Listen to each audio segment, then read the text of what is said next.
Wisdom shines in talks with Sri Ramana Maharshi.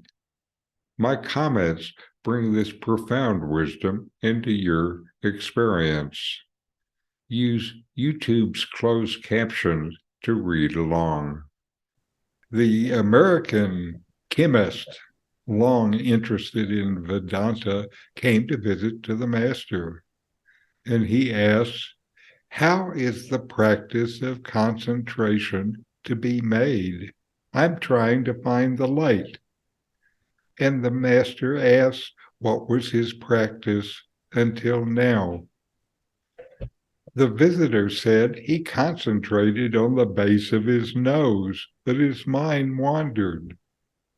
Maharshi asked, "Is there a mind?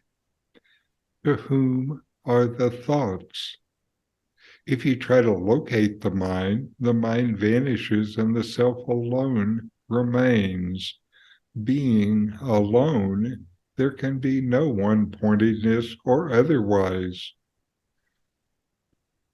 First, Ramana asked the visitor what his practice is now. Upon the discovery that the practice has an external focus that is the base of his nose in order to quiet the mind, Ramana immediately went to the core of the issue and asked, "Is there a mind?"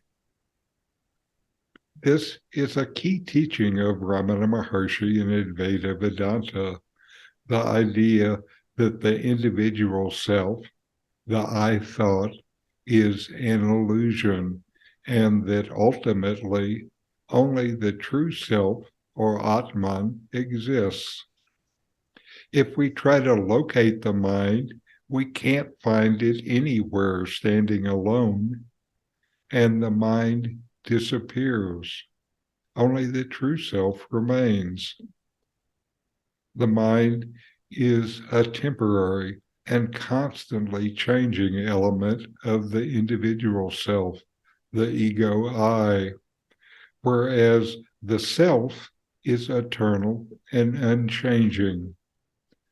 Therefore, when we try to focus on the mind, we are only focusing on an illusion. And when we let go of that illusion, we're left with the reality of the self. Nomi calls this a non-objective view.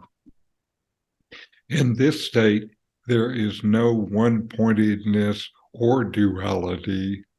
There is only the unchanging reality of the self. These videos help bring Ramana Maharshi's teachings into your direct experience.